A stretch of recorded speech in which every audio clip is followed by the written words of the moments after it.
What's up, y'all? All right, so we're gonna do this hairstyle and just have a little conversation while we do it, okay?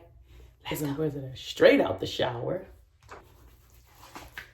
So I've already conditioned it while I was in the shower. And now, it's crazy, y'all. I've been natural now for like maybe almost a year and a half. It's grown a lot. I didn't do the big chop this time, because I was miserable last time I did it and I did the big chop. But look how much, like, all that's natural. And that's all me, y'all. Bitch be shedding, y'all. Be shedding like a dog. I am going to use this good old unbrush. But to be quite honest, either I got the fake one or it really ain't all that's cracked up to be. Because it don't even be going all the way through. She said that. Yes, she said that. So either I got the fake one, but I didn't pay for it. Somebody gave it to me. My sister gave it to me. So either I got the fake one or it really ain't all that. But it don't be going through. Like, let me see. Oh, it would go through today. But see, like, I think I got the fake one because, I mean, but I guess it still went through. Hold on, I really can't say that, can I? Oops. Okay, I guess it. Every other time I tried to use it, it did not go through. And then when I do it on camera, it goes through. Whatever, maybe I was using it wrong. I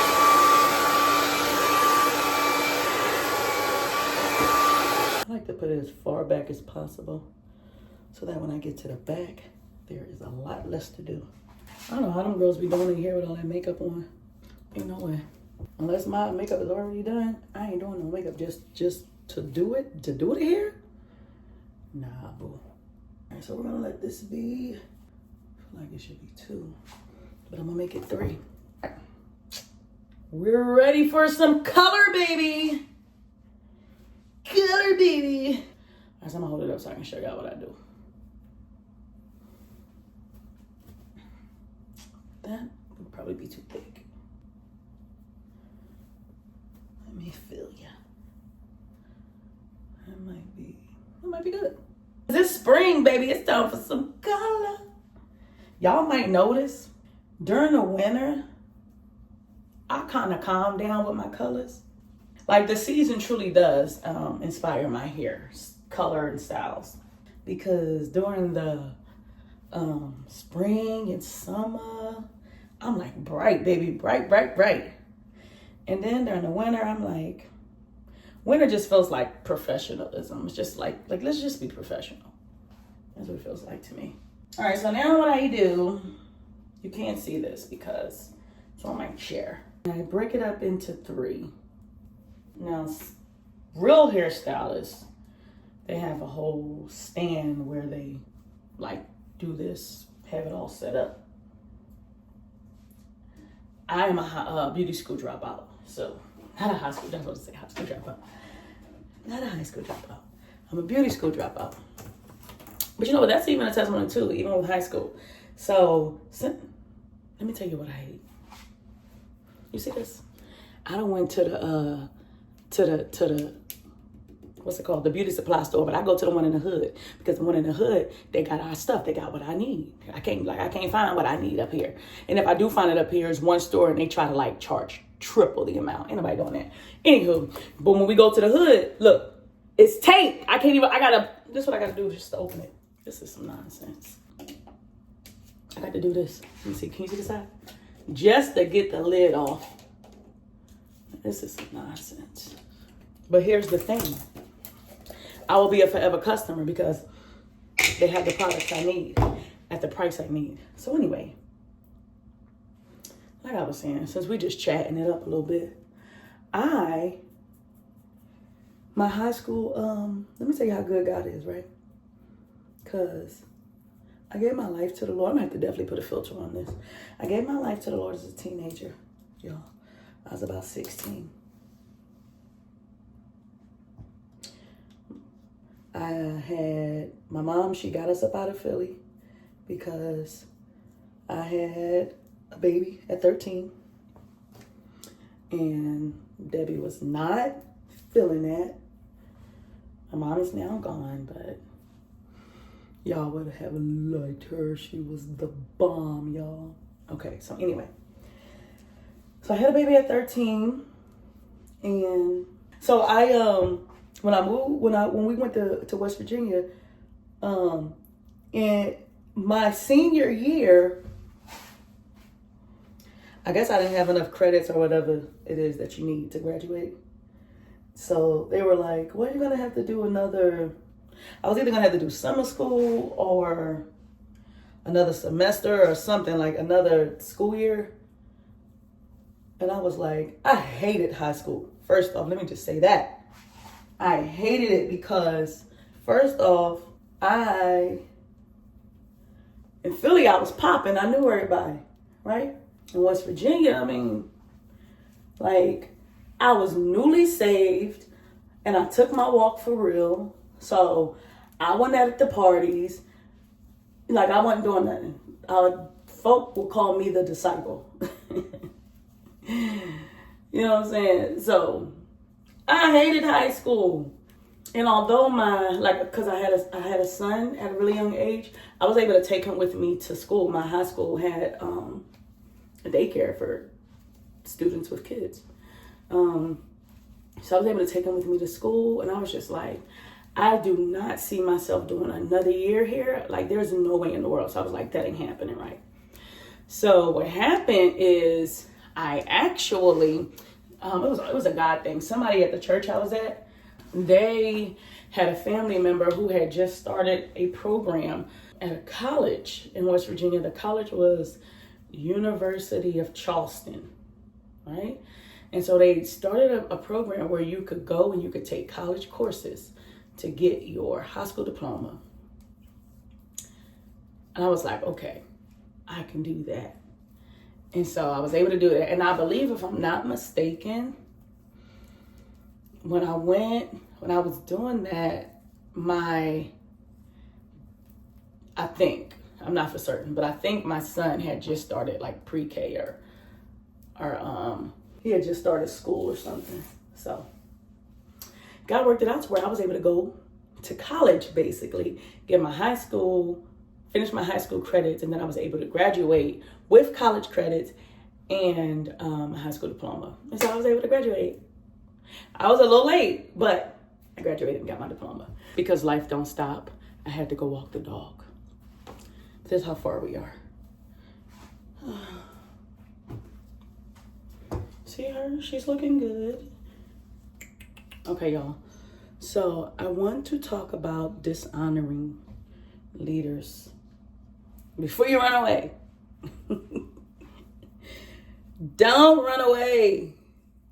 Listen, I only feel like I can talk about this because I've done it.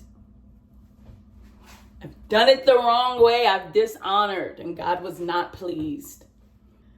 Hold on. Let me start this braid first.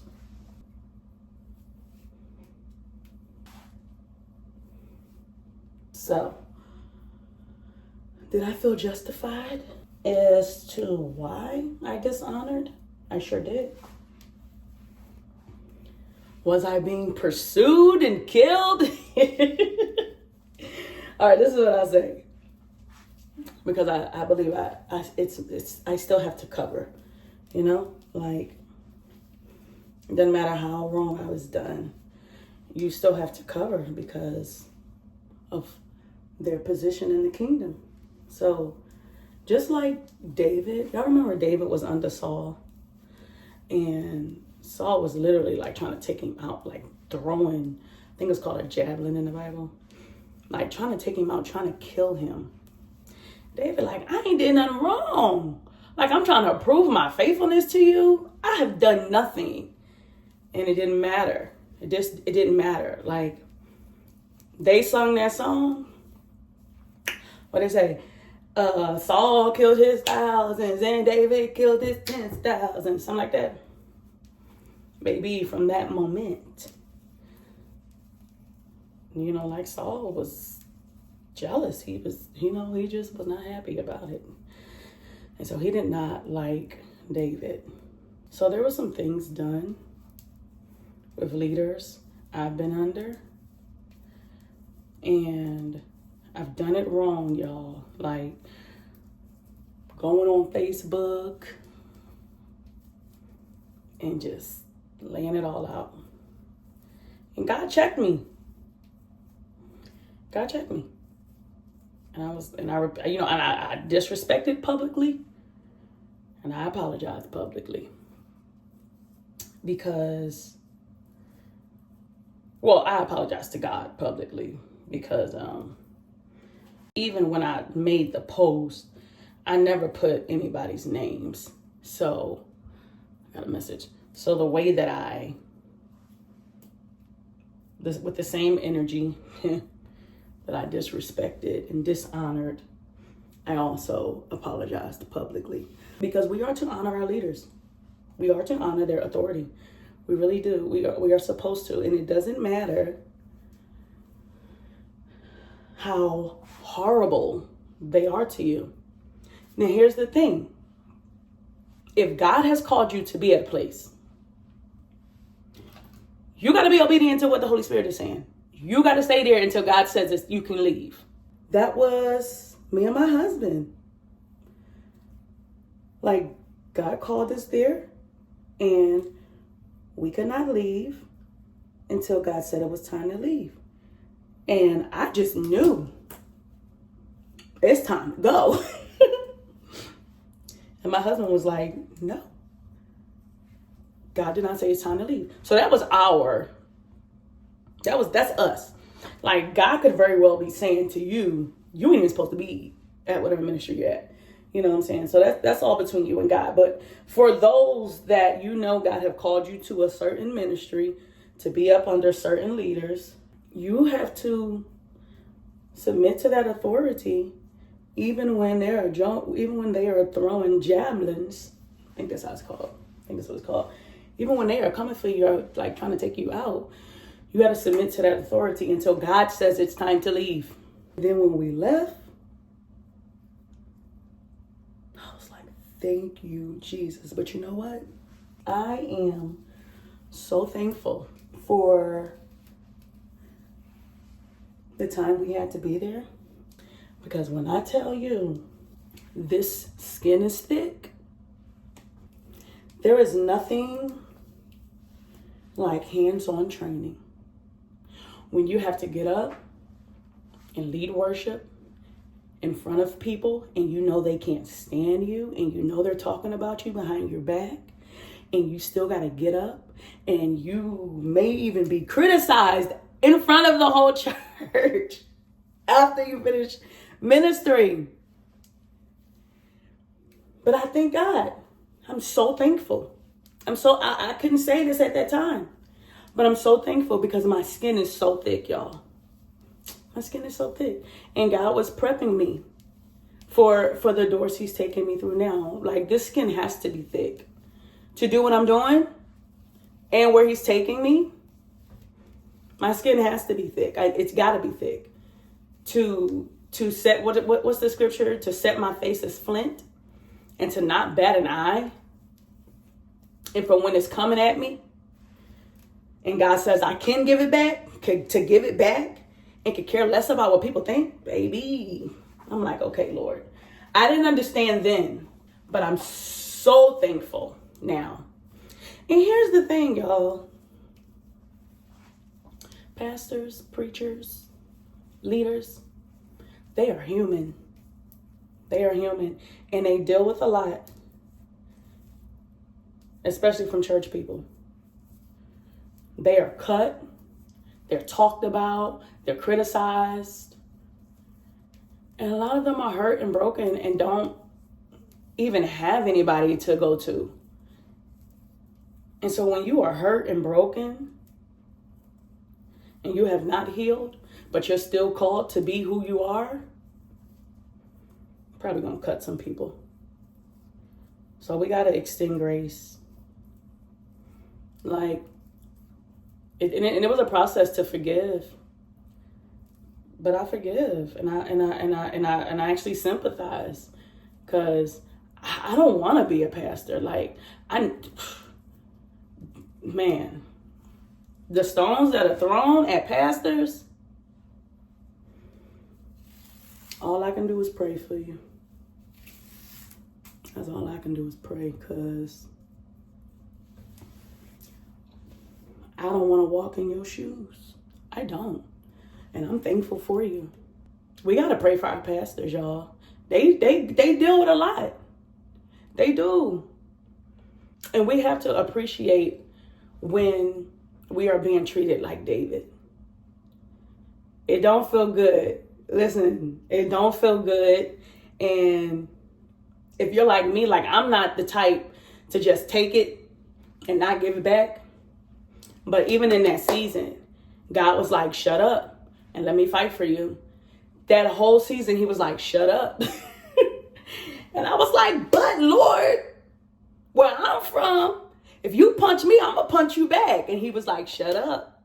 Let me fight for you. And I think that because I did not shut up and let him fight for me, that we were probably there longer than we had to be. But I'm thankful for the men and women of God that God has used to pour into me and my family. And we've been a part of a few ministries here in Texas. And we've learned something from each of them. And I'm thankful for all of them. I truly am. Thankful for the leaders that sold into me and my family, that prayed for us. Even the ones that don't understand this. Like, it's okay. Like, because being misunderstood, I can use that. It helps me to just not care if you understand me or not. And I can, I thank God, because I can still say what I need to say. Like, being misunderstood has trained me to still say what I need to say, whether people understand it or not. Whether people get it or not. Why? Because God's called me to say or do whatever he's called me to say or do. And I'm going to say and do it, whether people get me or understand me or not. So, yeah. And then I'm thankful for the good leaders. We've been a part of some churches here.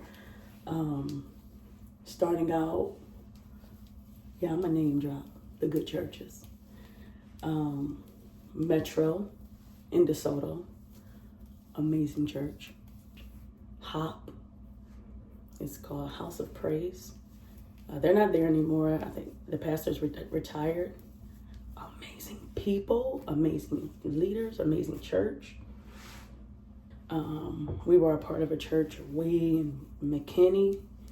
That was a drive. I think the church is now called His Amazing Church, or something like that. Great church, great people. And now we're a part of Covenant Life Church. Great people, great church. I'm thankful for our journey here in Texas. It's just, and I'm a Texan now. Like, I am. I don't, like, this is what I tell people. People say, where you from? Born and raised in Philly. Moved to West Virginia. We was there for about 10 years. It's about 10 years, because we moved there in almost 98. And we left in 07. And we came to Texas. And I'm a Texan now. I claim Texas. I never claimed West Virginia. West Virginia, this is what I say. I was born and raised in Philly. Journeyed through West Virginia. I had to go through West Virginia because that's where I met the Lord. That's where the Lord gave me my husband, gave me to my husband, however you want to say that. That's where I met my husband. And then together we journeyed out of West V to Texas. And Texas is home. Before, I would be like, Philly is home. And Philly's gonna always be home. But I truly feel like Texas is home now. So I'm a Texan, so I'll take it. But this is how far we are. This is where we are. Thus far. We almost done. No, we're not. We're almost done with the front half. All right, we're in the back now.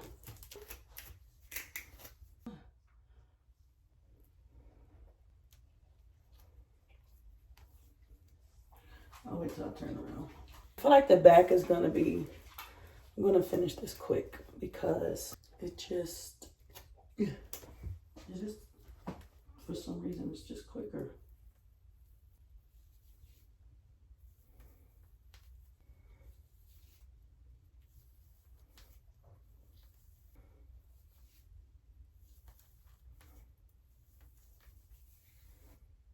So prayerfully I can be done in the next hour and a half.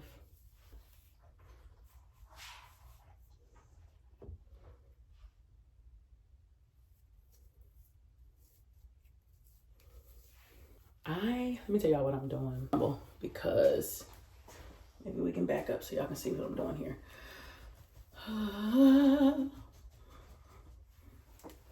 So we're braiding. All right, she's all done. Well, it was good talking to you while I did my hair. Back. I think I'm gonna go ahead and put, it's just a little too many braids. Cause I like my, you see how it's like that, but it's just like, maybe if it could have been like I like mine to be like that. So it's just, I made them just a little too thick for my liking, but they're still like I can wear them down without a problem. They're cute. So I'm probably gonna put them in a ponytail, kind of a loose pony.